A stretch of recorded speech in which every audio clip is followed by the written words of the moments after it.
My girlfriend texted, "Stop looking in the attic or we're done." I said, "Then we're done." Then the locked door opened. She thought the secret would stay upstairs. I found the hidden key, the missing cash, and a name I was never supposed to know. By sunrise, she was the one calling the police. Original post: I am Cole, 35, and this happened in Raleigh, North Carolina. My girlfriend Brianna is 30. We had been together a little over 2 years, and she had lived in my townhouse for 9 months. The mortgage was mine. The utilities were mine. The attic over the garage was also mine, technically, but for the last 3 months it somehow became the one place in my own home I was not allowed to ask about. Brianna said she needed it for sentimental boxes from her aunt. Then it became decorations. Then old work files. Every time I mentioned going up there for my camping gear, she got sharp. Then a brass padlock appeared on the pull-down attic latch. I asked why a locked garage needed a locked attic. She laughed, kissed my cheek, and said I was overthinking it. That was her move. Soft voice, touch my arm, make me feel ridiculous for noticing the obvious.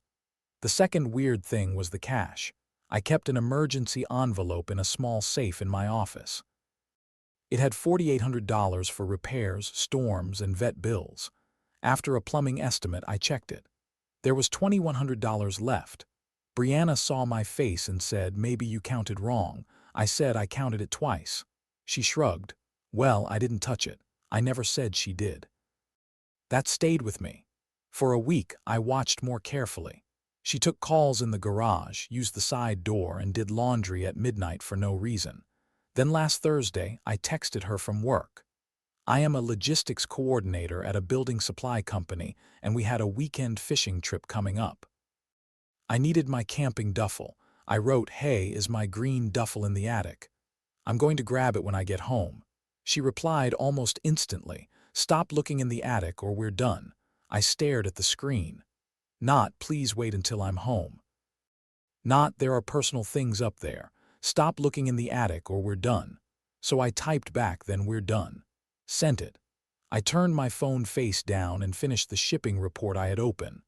By the time I walked to my truck at 540, I had 16 missed calls. Her messages went from, "Are you serious?" to, "Don't you dare touch my stuff." I did not answer. I drove home. Brianna was not there. Her car was gone.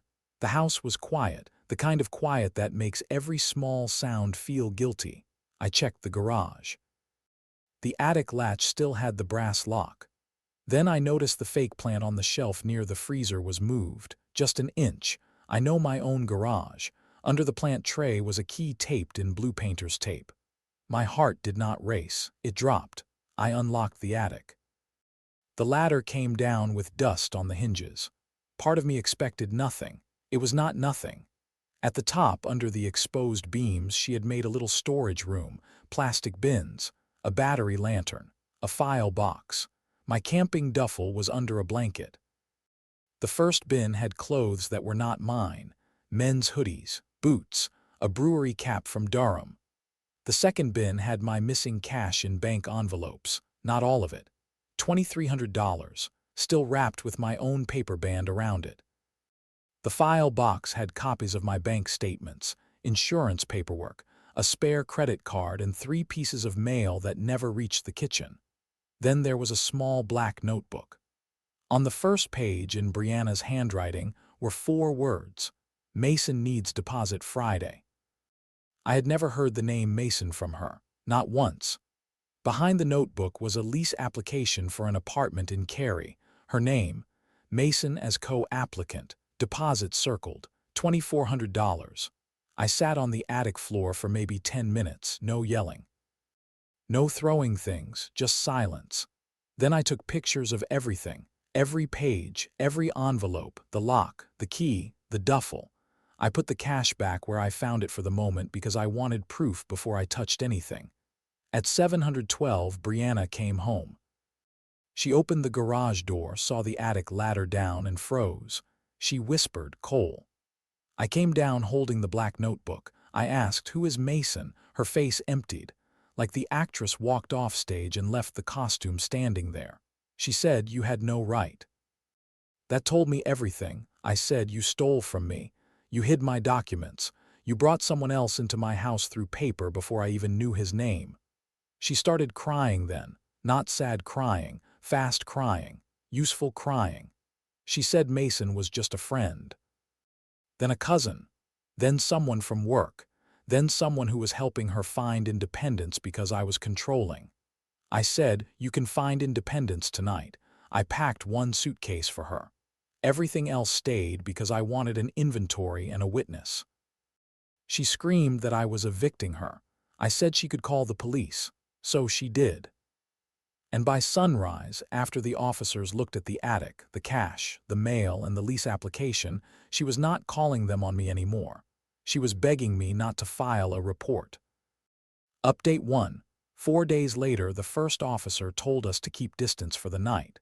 Since the townhouse was mine and Brianna could not show a lease, she agreed to stay with Kelsey. The officer also said missing cash and hidden mail could be documented if I brought photos and bank records. I did. Friday morning, I went to the station with a folder. I brought screenshots, safe records, and garage camera video of Brianna using the attic ladder with bags. The officer taking the report asked if I wanted to list Mason as an unknown involved party. I said yes. Brianna started calling from blocked numbers by Friday afternoon. I blocked each one. Then Kelsey texted, "Cole, I know you're hurt, but she's terrified. Can you not make this criminal?" I replied once. She hid my money, mail, and documents in my attic. I am documenting what happened. Kelsey said, she says you were financially controlling. I sent a screenshot of the $2,400 apartment deposit note and said, she was using my emergency money to move in with Mason. No reply. That evening I changed every lock, $310, worth every dollar. Saturday, Brianna's brother Ethan came by. I saw him on the doorbell camera before I opened the door. Ethan had always been decent to me, so I cracked the door with the chain on. He looked embarrassed. He said she told us you threw her out because she wanted privacy. I asked if she mentioned the cash. He looked down. No, I asked if she mentioned Mason. His jaw moved but no words came out. Then he said Mason is not from work. Mason is the guy she dated before you. She told everyone they stopped talking. There it was, not a random name, not a cousin, not a friend helping her become independent. An ex-Ethan said he only came for Brianna's medicine. I packed her prescriptions and handed them through the door. That night, Brianna sent an email because every phone path was blocked. Subject line, "You are ruining my life." The email was 6 paragraphs of fog. I betrayed her trust. Mason was emotional support. The cash was borrowed. The mail was accidentally mixed in. I printed it and added it to the folder. Sunday morning, I moved her remaining belongings from the bedroom into boxes. I did not throw anything away. I wrote a list: shoes, coat, hair tools, books, jewelry case, 2 boxes from the attic that clearly belonged to her. The men's clothes stayed separate. I wanted Mason to come claim them himself. He did. Sunday at 6:18 p.m., a silver truck pulled up. A man I had never seen walked to my porch and rang the bell. I answered through the camera. He said, "I'm here for Brianna's things." I asked, "Are you Mason?" He looked surprised. He said, "Yeah, man, I don't want trouble." I said, "Then you should leave my property and tell Brianna to arrange pickup through the police station parking lot." He said she told me this was her place too. I said she told both of us a lot. He stood there for a second, then walked back to his truck. That was the first time I smiled all week. Not because it was funny. Because the mystery had a shape now. Update 2. 3 weeks later, by the 3rd week, Brianna had changed her story so many times even her friends could not keep up. Version 1, I invaded her privacy. Version 2, I was jealous of Mason, who was basically family. Version 3, I planted the cash. Version 4, there was never any cash and I was inventing a crime. That last version lasted until Dana, a mutual friend from trivia night, texted me and asked if I had proof. I sent one photo, just one. The bank envelope with my handwriting on it, sitting inside Brianna's attic bin next to the notebook page. Dana replied, "Oh, I'm sorry. She told us you were spiraling." I said, "I'm not spiraling. I'm changing passwords," and I was. Bank, email, credit cards, phone plan, garage keypad, everything. Then came the fake crisis. Brianna emailed at 1:37 a.m. "I need to come over tonight. It's urgent. I'm not safe where I am." Old me would have jumped up, drove over, asked no questions. New me replied in the morning, "If you are unsafe, call 911 or go to Ethan. Do not come here." She wrote back, "Wow, so that's who you are." Yes, that is exactly who I am now. 2 days later, she showed up at Oakline Supply wearing sunglasses inside and carrying a folder. Reception called my desk and said, "Brianna needs you to sign something about shared property."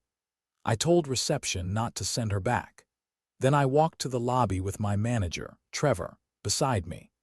This Trevor had been through a divorce and had the calm expression of a man who trusted paperwork more than tears. Brianna opened the folder and said I owed her $6,800. She had typed a list: half the couch, half the table, emotional labor, replacement cost for lost opportunities.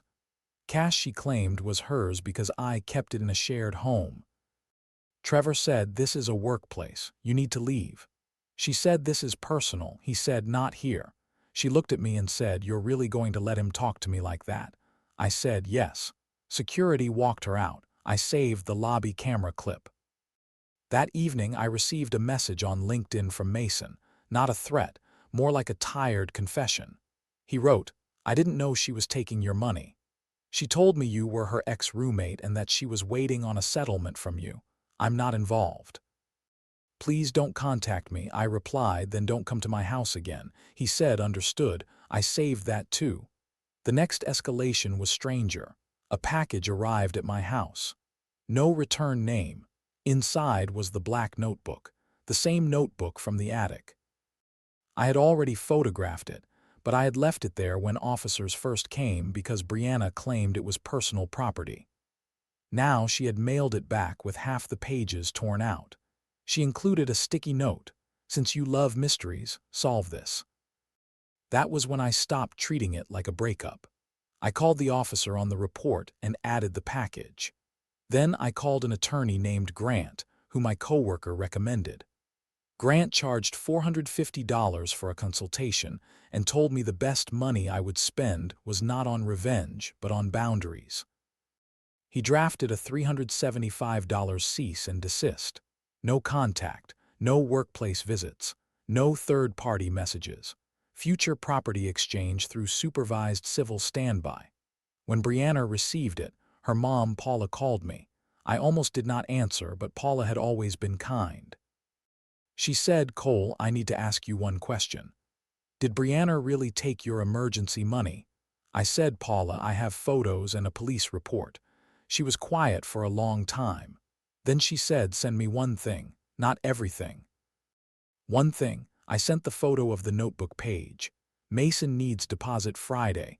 Paula called back 10 minutes later. Her voice was different, smaller. She said, "I am sorry. I did not raise her to do this." I said, "I know." She said, "I'm telling her to stop." For 2 days she did. Then Brianna posted about surviving a man who uses systems to punish women. I did not respond. Dana commented, "Brianna, stop before he posts the attic pictures." The story disappeared in 12 minutes. Final update. 2 months later, the final straw was the doorbell camera. At 11:46 p.m. on a Tuesday, my phone buzzed with a motion alert. I was in bed, half asleep. On the camera, Brianna stood on my porch in a hoodie, holding a small envelope. She looked directly into the lens and whispered, "I know you're awake." I was not scared. I was tired. She slid the envelope under the door and walked away. I did not open the door. I called the non-emergency line. They said the repeated unwanted contact, workplace visit, and property issue could support a harassment complaint. The envelope had one printed photo inside, a picture of me and Nora at a food truck festival. Nora was someone I had started seeing, a friend of Dana's. Easy laugh. Nurse. Normal communicator. She texted when she was late and did not accuse me of emotional imprisonment when I asked if she got home safe. On the back of the photo, Brianna had written, "So this is why you destroyed us." That sentence helped my case more than anything she had sent before, because it proved she was watching me. Grant filed for a protective order the next morning, temporary order first, hearing set for 12 days later. Brianna was served at Kelsey's apartment. At the hearing, Brianna came in dressed like a job interview. Navy cardigan, low ponytail. She had a folder too, but hers was thin. Mine was not. I had the original text, the attic photos, the cash photos, the mail, the lease application with Mason's name, the doorbell footage, the workplace report, Mason's LinkedIn message, the returned notebook package, the porch photo of Nora, the cease and desist, the police report. The judge listened longer than I expected. Brianna said she only wanted closure. The judge asked why closure required hiding cash in an attic. She said she panicked. The judge asked why panic required going to my workplace. She said I had blocked her. The judge asked why being blocked required photographing me with another woman. Brianna cried then. Real or fake, I do not know. It did not matter. The protective order was granted for 1 year. No contact. No third-party contact. No coming within 300 feet of my home or workplace. Property exchange through Ethan only, one scheduled time with police standby. The money part stayed separate. I recovered $2,300 with officer documentation. The remaining $400 she admitted was borrowed, and Grant said small claims would cost more energy than it was worth. So I let that go. But I did not let the lesson go. Brianna's things were picked up by Ethan the next Saturday at 10 a.m. He looked exhausted. He apologized again, even though none of it was his fault. The men's clothes went into a separate bag. I told him Mason could get them from Brianna. After that, silence. Real silence. Not the kind before the next text, just peace. I cleaned the attic myself, put my camping gear back where it belonged. No locks, no secrets. No little brass symbol telling me parts of my own life were off limits. Nora has been over a few times.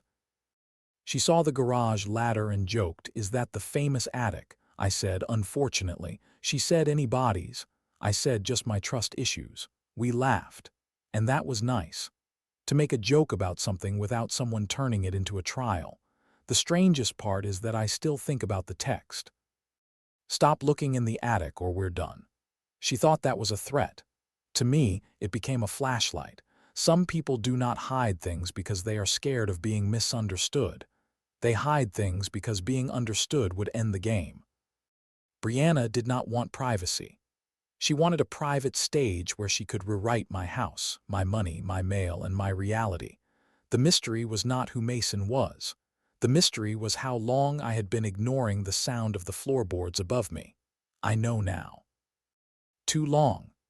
If you've ever faced something similar, or if you think I handled this right or wrong, comment your opinion below. Subscribe, like, and share this story with someone who needs the reminder that secrets, boundaries, and self-respect always matter.